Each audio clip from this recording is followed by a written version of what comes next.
અમદાવાદના સક્રી તળાવમાં ડૂબી જવાના કારણે 3 યુવાનોના મોત નીપજ્યા.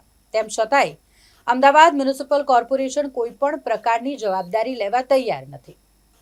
ગુજરાતે ઘણી મોટી દુર્ઘટનાઓ જોઈ છે અને તેમ છતાંય તંત્રના અધિકારીઓના પેટનું પાણી ન હલતું હોય તો તેમની પાસે આ 3 યુવાનોના મોતની જવાબદારી લેવાની આશા રાખવી એ નિરર્થક છે.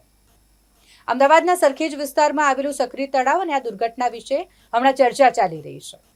સક્રી તળાવ જેના રીડેવલપમેન્ટની કામગીરી ચાલી રહી હતી. રીડેવલપમેન્ટ થઈ ગયું છે, ઘણો સમય વીતી ગયો છે, કોન્ટ્રાક્ટર દ્વારા જણાવી પણ દેવામાં આવ્યું છે, તેમ છતાંય કોર્પોરેશન દ્વારા તેનું લોકાર્પણ ન કરવામાં આવ્યું.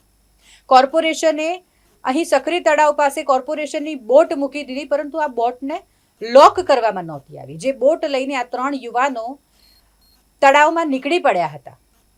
આ બોટ જો કોર્પોરેશને લોક કરી હોત તો આ 3 યુવાનોના જીવ બચી ગયા હોત. અન્ય એક બાબત એ પણ સામે આવી છે કે કોન્ટ્રાક્ટર દ્વારા 5 પત્ર લખવામાં આવ્યા કે રીડેવલપમેન્ટની કામગીરી પૂરી થઈ ગઈ છે, હવે તમે સક્રી તળાવનું લોકાર્પણ કરી શકો છો.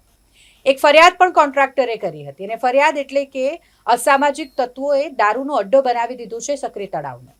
રીડેવલપમેન્ટની કામગીરી તો થઈ ગઈ છે, પરંતુ લોકાર્પણ ન થયું અને એટલા માટે અસામાજિક તત્વો સાંજ થતાની સાથે જ ત્યાં દારૂ પીવા માટે ને અસામાજિક પ્રવૃત્તિ કરવા માટે પહોંચી જતા.